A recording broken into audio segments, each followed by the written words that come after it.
Okay, and again, I have to put it on multiple devices because my stuff is still acting weird to make sure I get the video instead of redoing it. At least this will be like the fourth or fifth time. Like I'm tired of it. Again, read the book Limitless Mind by Russell Targ. He has a lot of good information and it's very interesting and it expands your mind. This one, I'm going to be calling it, well, it's in reference to everything is energy and everything actually affects everything. Let me adjust this. There we go. Let me see. Science proves God and God proves science. There's a lot of mathematics in the universe. There's a repetition and patterns that shouldn't exist, like the size of how the size of the planet is perfectly fitting with the moon and the sun and the distance and the configuration of even like all the planets, um, nature, the configuration of your body, which you already heard this numerous times, to prove that everything isn't random, that there is some type of intelligent design, and even finding the ASCII code 0101 on the edge of the universe. Um, I'll talk about right now about the electrons. And I know there's protons, quarks, and it goes deeper into detail, which I don't care to talk about the specifics. Um, but I am aware of it.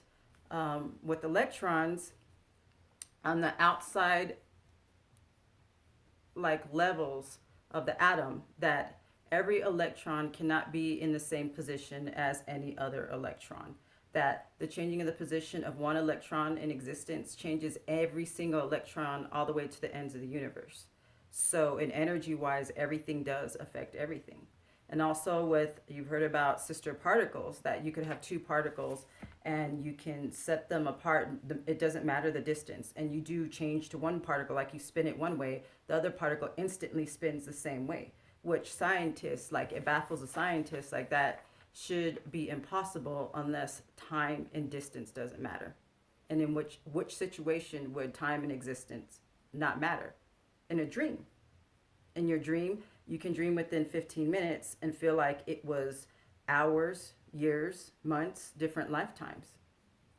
So we could possibly be just God's dream or actually programming of another life form living in some type of matrix like The Sims. And the probability of that actually being more realistic and happening than actual us being an individual independent life form. Statistic number wise, it's been proven. And then like the whole idea, you've heard about this one, spooky observation at a distance, that a person affects the results of the observation of a particle, that they're both connected.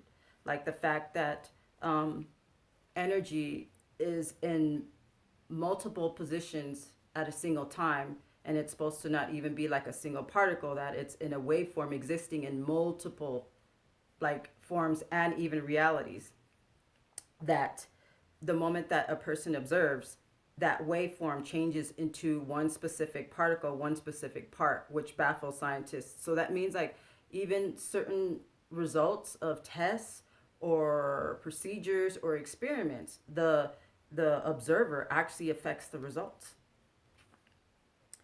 And the fact that the existence of matter and the existence of us, even in physics, is a little confusing because the actual matter is actually almost non-existent. Like it's 0.00 some ridiculous minimal amount of number that there is actual matter. The fact that everything's solid doesn't make sense. And the way my guides described it is if you were looking at a ceiling fan and the arms could be like very, very, very thin. And so in the mass space, the ceiling fan takes up very little space. But the motion of the arms spinning, it actually makes the mass large. And then you can touch it and it forms a solid first surface. So all the particles actually are no mass, but the fact it's vibrating actually forms something solid. And then they were explaining to me, just with all that, And then like with the electrons out in the outer valence of the atom, the electrons actually bounce in and out of existence of our reality. All the electrons do bounce in it, going somewhere.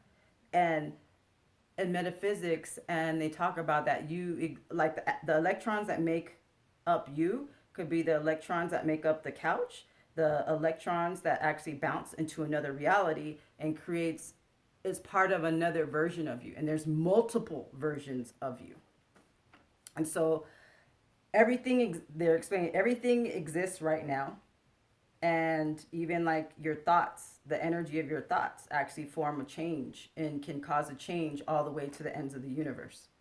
So you are powerful without even realizing. You can cause change, and a group of people working together can cause even more of a significant change and more immediately.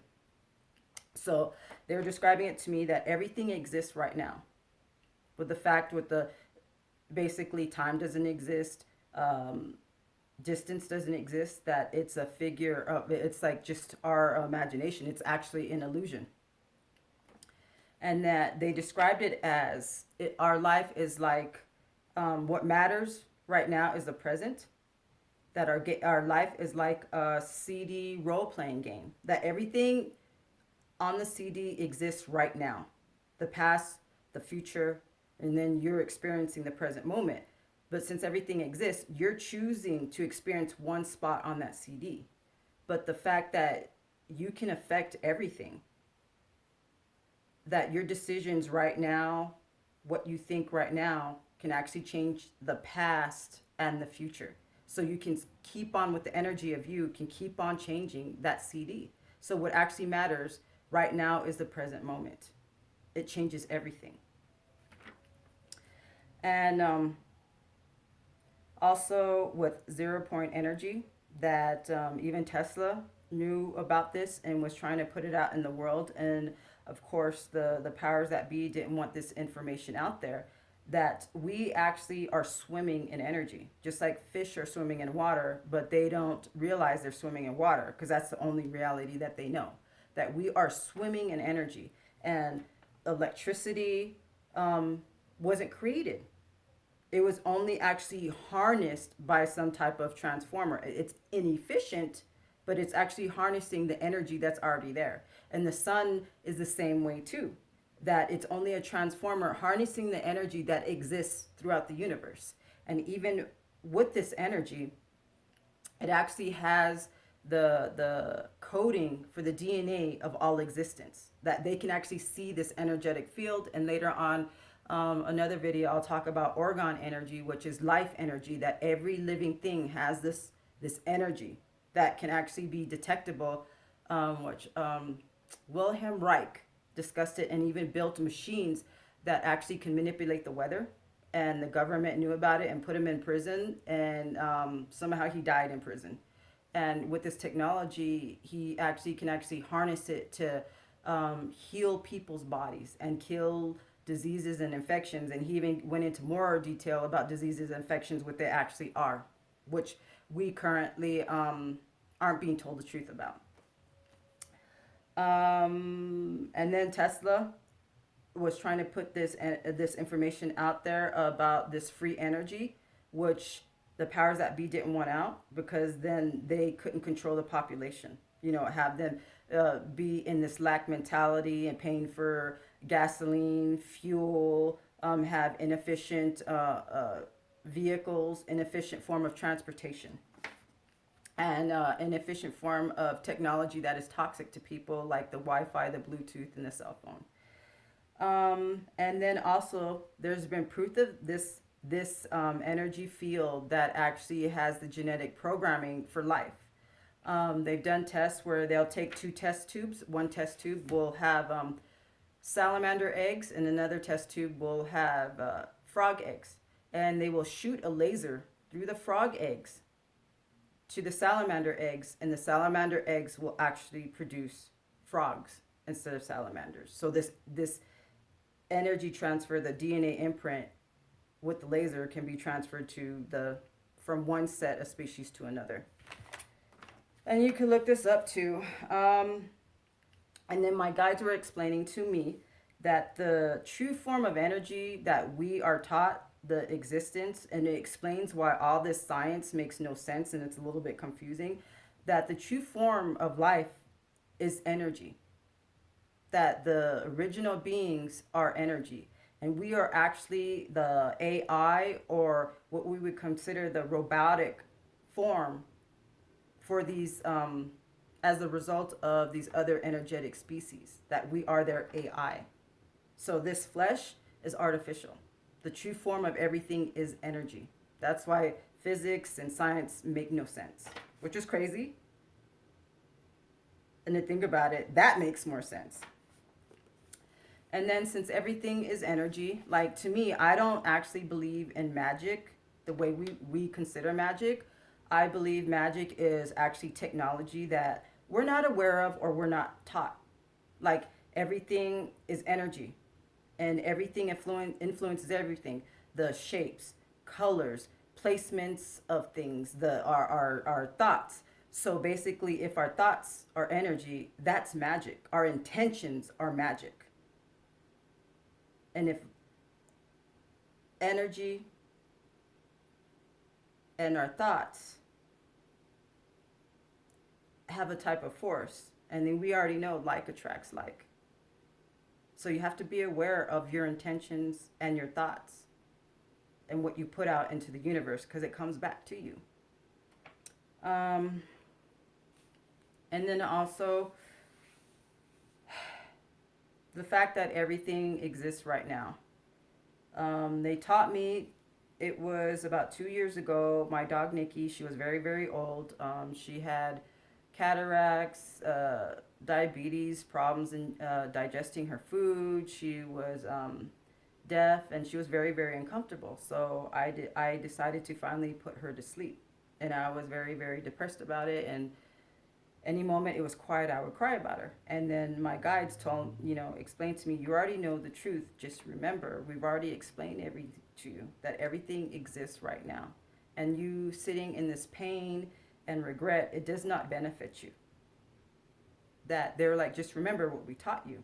And they showed me the moment that she was put to sleep, her soul, the energy of her popped out the body, and she was basically like a 1 year old puppy. She wasn't stuck in this tissue solid form. She wasn't suffering in that body, that she was like free, and it was light. And that I didn't have to worry because I was already with her. And the statement, like, there is no form of separation, it's only an illusion. And they were explaining to me that there was no time to make up. Like the moment, like, she crossed over, I was already with her. That I didn't need to feel sad about it, and I didn't need to regret anything. And that she was with me, and I was with her. And they were telling me, like, feeling sad was more about me and not about her. And she was in a better place, and I was there with her. And me still hanging on to her was actually very selfish, because it causes a type of tugging onto her. And then also, a few years before that, I had a dachshund that she had degenerative disc disease, so she ended up becoming half paralyzed. And I took care of her for a year and a half, having a wheelchair and doing everything for her. And she kept getting UTIs. She was very uncomfortable. So I decided to put her to sleep, but I paid for a vet to come to my house to do it, because I didn't want her to be nervous or scared. And like the right before the moment that the vet was going to give her the injection, I saw this golden glow around her. And they explained to me, like, I didn't know at the time, but they explained to me, like, right before death, that no one goes alone, that there's other guides, family members that actually come for them. And it was nothing to worry about, that they were with someone and not to regret anything. And then one of my nieces, I had, on the paternal side of the family, the mother or the grandma she was basically a psychopath. She was very abusive and destructive and manipulative. And like all the nieces and the nephews, especially one specific niece, would tell me that like she could feel her grandma around her. And my guides told me, you know, to be careful with that, and explain that what actual human, the soul, the original soul, is not dark, doesn't do bad things, doesn't hurt other people, and is actually very loving. And that part, when the person passes, that part is the part that goes to source. That what causes the negativity and the hurtful behavior is actually not the person. It's attachments, entities that are dark. And those things stay here. And when you sit there and don't see the person as the original soul, as the positive, loving part, which they are, you end up, when you're trying to communicate and talking to and connecting with, because what you remember, you're actually connecting with the dark, negative entities. And they said to everyone to be careful with that and not to connect with it and not to give it life, not to give it energy. And that the true form of a person is beautiful. But all the stuff that goes on in society, the programming, the attachments, the entities, that's what causes harm. And even like the voices we hear in our head, that's not normal. About 80 to 95% of the voices that we hear in our head, the intuition or whatever, it's not you. Like our true self and our guides are not negative.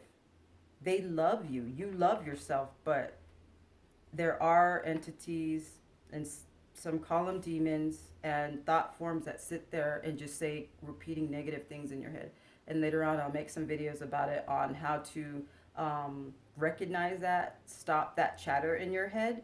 And then when you do that, oh my God, like 95% of that chattering in your head goes away, which is amazing. It is so peaceful and so loving. So, till next time.